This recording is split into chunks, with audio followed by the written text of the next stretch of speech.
Wow, this episode was fun, this episode was dark, this episode was funny, this episode was enjoyable, and this episode was kind of trash.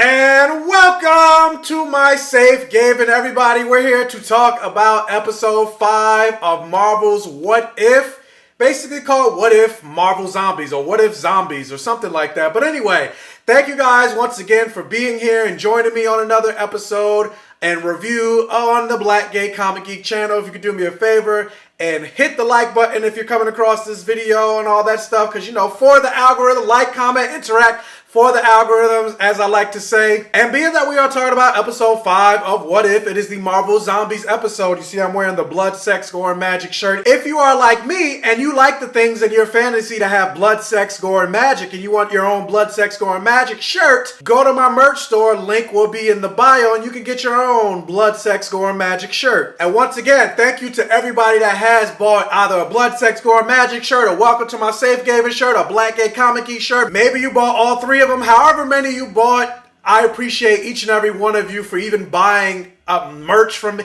Like, who would have thought that, especially when I first started saying like blood, sex, gore, magic, or welcome to my safe, that that I would even start making merch, and then B, people would even be interested in buying it. That is like, wow. But I appreciate each and every one of you. And if you're interested in getting, like I said, link in the description box below. But yeah, let's get into episode 5 of Marvel's What If. And if you couldn't tell from the title of this episode, spoilers, spoilers, spoilers, spoilers, spoilers. So if you have not seen episode 5 of Marvel's What If, hit the like button and go watch it and then come back. Or you don't care about spoilers, you can stay and watch for the engagement and the watch time. Thank you so much. Again, for the algorithm. But episode 5 of What If Zombies says, when the Avengers are infected by a zombie plague, the surviving heroes search for a cure.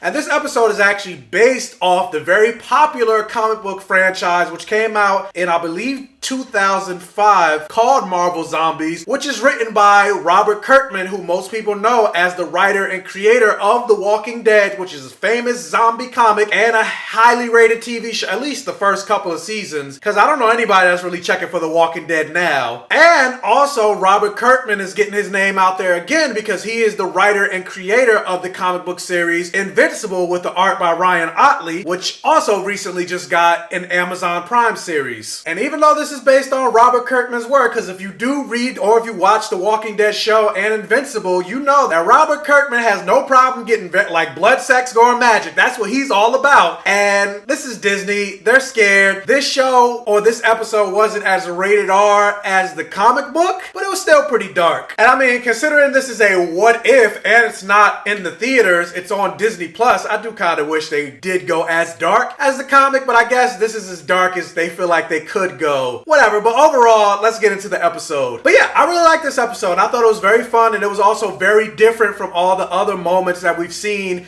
in the MCU, because for the most part, all the other episodes have pretty much been, you had a lot of familiar moments from the MCU, and yes, you had a lot of familiar moments in this episode, like when the Hulk landed in the Sanctum Sanctorum and everything like that, but I feel like this episode and even episode 2 were the most different. But the thing that they did in this episode that was different from the comic, in the comic, when the superheroes became zombies, they still had their same personality traits and everything like that. They were just infected by this zombie virus. So when the hunger came about them, they couldn't control it. And yeah, they were eating normal and innocent people. But yet, like, there was a moment where Peter Parker was like going through a bunch of grief and depression because he ate Mary Jane and he ate his Aunt May. And he felt bad about it, but yet he's a zombie, so he couldn't control himself. But in this episode, like, they were literally like full-on zombies. Like, they obviously still had a level of intelligence and things like that, because you saw them using their powers, and you saw the moment moment at the end where Wanda looked over and she looked sad when she saw Vision's dead body, but at the same time, they didn't actually communicate in this episode like they did in the comic. And the thing about this episode that I really liked, and not just this episode, but all the other episodes of Marvel's What If, is seeing characters that you never got to see interact within the MCU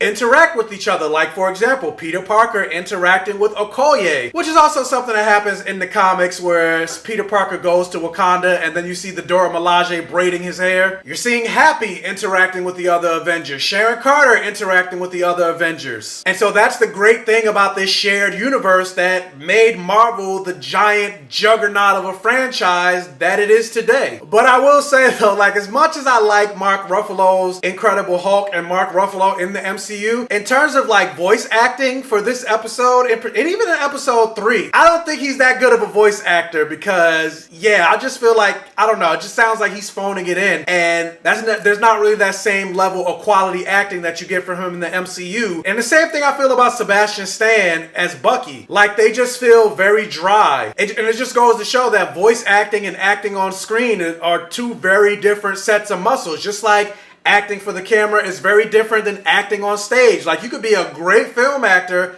but a terrible theater actor, or you could be a great theater actor and not that good on the camera. And also a thing that I really enjoyed about this episode is I feel like for this episode they really established Peter Parker as his own entity, which is something that frustrates me regarding his portrayal in the MCU. Like, you had him figuring things out, using his ingenuity, being optimistic, giving advice, and that's the Peter Parker that I want to see in the MCU as opposed to just being Iron Man Jr. pretty much. And then even in his suit, he didn't have the AI talking into his head saying, hey, this is what you should do, this is what you should do. No, it was him trying to figure out things on his own. And then also with that, this is the first time within the MCU that they actually mentioned Uncle Ben, and they actually name dropped him. And I was just like, why couldn't we get this in Spider-Man Far From Home? Especially when it was about him dealing with grief of loss. The only thing that they mentioned was Tony Stark. He lost Tony Stark. It was as if he never lost anybody else. And then also they mentioned the fact that Peter Parker lost his parents as well. And this is like the first time we've gotten any reference to him losing anybody else but Tony. And I'm just like, why is it that it took an animated property and an Elseworld animated property to give us that and not the live action MCU movies? Also, with regards to this episode, and I made a TikTok video about this, I just haven't uploaded it yet. But did anybody else, if you're like me and you are a Sam and Bucky shipper, did anybody else feel like this episode was a personal attack to Sam and Bucky shippers? Because there was a moment where Okoye kills Falcon and she says to Bucky, like, I know that was your friend, I'm sorry about that. And Bucky's like, I should be sad, but I don't really care. And I was just like, what? Really? Like, what is that? And I know technically in this world, the Falcon and the Winter Soldier scenario didn't happen yet because Sam is a zombie. But I'm like, come on. And then even when he took out Steve on the train, he didn't really have any reaction. And I feel the same way about when Steve Rogers died in episode 1 with Captain Carter. I was like, yeah, Bucky's reaction, like, he seemed very muted. And I'm like, yeah, is this Marvel just trying to tone down the shipping of either Steve Rogers and Bucky or Sam Bucky? And I'm like, regardless, I don't care what you're saying, Marvel. Like, even in this episode, when they introduced Bucky, you had him naked in a Captain America shower. I'm just like, come on. And going into what I said in my intro of this video, I was like, this episode is fun, it was enjoyable, yada, but it was also kind of trash. This is the trash part about this episode for me, where I was just like, did anybody else feel a type of way that literally every single woman in this episode is either dead or did die in this episode? Sharon Carter died. Hope died. Okoye died. Then we see Wanda in this episode and she's already a zombie. And I'm just like, really? And I'm like, I get it, it's a zombie apocalypse. People have to, if you want to show that there are stakes, characters have to die. But literally every single woman in this episode died. Like, not one could survive in this episode. Especially Okoye. I'm just like, really? Not one female character could survive. Really? Like, you brought Scott Lang back, which is a callback to the comic, because in the comic it was Janet Van Dyne that was the head and not Scott, but still I'm just like, really? And this episode also just continues to show how much of a threat Wanda is. And if Wanda actually became a villain, even though I kind of think she kind of technically is, like if you look at WandaVision, she's a villain, maybe not on the level of like the Joker, but she's still a villain and she need to go to jail. But this episode just goes to show that Wanda and Vision, and not even just Wanda and Vision, but even you think about Doctor Strange in episode 4, like people with power, especially white people with power, granted Vision isn't white, but it's Paul Bettany, so Vision's white. And when he goes in human form, he takes the form of white man, so he's white pretty much. But like, but it's like, yeah, these characters, when it comes to love, like they damn near would do some horrible things to get the love of their life back. Again, you think about Doctor Strange and the lengths that he went to get Christine back, or you think about how what Wanda did in WandaVision and the lengths that she did and went to keep her fake town and fake life intact, even when she was confronted by Sword and Monica Rambeau. And it took Agatha, who was the true hero of the series, to actually finally get her to come to her senses. And then you get to this episode where Vision essentially fed Wanda innocent lives just to try to keep her alive because he couldn't bring himself to kill her or do what needed to be done. So essentially, he himself became, I would say, maybe even worse than Ultron because of what happened with Wanda. Because I would say, at least you could give the excuse for Ultron, his programming and everything like that, it was corrupted. But Vision, he wasn't corrupted. He just made a choice for love. But yeah, overall, like aside from them killing all the female characters, I really enjoyed this episode. I had a lot of fun. Like, yes, do I have some questions? I have a whole lot of questions. Like, where is Thor? Where's Captain Marvel? You mean to tell me when the world started to zombify, Nick Fury didn't use the pager to call Carol? Where are all the other sorcerers? Because we know Wong and Doctor Strange aren't the only ones. There's a total of like 3 sanctums around the world. And if their duty is to protect reality, you would think Earth becoming a zombified threat, especially with Doctor Strange becoming one of them, they would want to intervene. And so I saw a criticism like that online where people were just like, oh, they didn't really care for this episode that much because they have a whole lot of questions. But I'm like, that's kind of the point of these what if series. Like, you're going to have questions by the end of it because it's just a one-shot episode and they're only like a half hour each. Like, I have questions for every single episode. Like, you jump to episode 2, I want to know how Black Panther, or he's not Black Panther in episode 2, but I want to know how T'Challa was able to convince Thanos not to enact the Infinity Saga. What was that conversation like? I said episode 3 was my favorite, but I have questions about why didn't Odin show up to avenge his son, especially considering he's the one that sent him to Earth. So now basically Thor being murdered by Hawkeye or Hank Pym is really Odin's fault. So why didn't he show? Like, I have questions about all the episodes, but how did Thanos become a zombie? Especially considering we saw he has the Infinity Gauntlet at the end. Like, yeah, I have questions, but at the end of the day, I still really enjoyed this.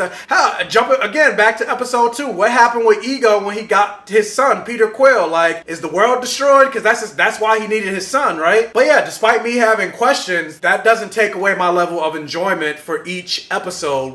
And yeah, obviously there's some episodes I enjoy more than others. And with that said, like, I still got to think about where this episode lies in terms of my favorite, because I really enjoyed it, but I don't know. It's like something about episode 3 that makes me still want to say it's number 1, but at the same time, I'm like, but this might also be number 1. So I got to think about it. I'll come back to it. But this episode was definitely top tier for me. But with that said, and considering how I said I'm debating whether I like this more than episode 3, can we talk about how, like, Hank Pym is responsible for destroying 2 universes, whether you get to episode 3, where he basically took out all the Avengers, and then you get to this episode, him going into the quantum realm, seeking Janet Van Dyne, essentially caused the zombie apocalypse. So in 2 episodes, it's Hank Pym's fault. Which, I mean, I guess it tracks for the comics, because in the comics, Hank Pym is the one that created Ultron, so yeah, Hank Pym is trash. But anyway, enough about me talking and ranting and giving my opinion. The question is, what do you guys think about episode 5 of Marvel's What If? Where does this episode rank in terms of these first 5 episodes? Is it your favorite?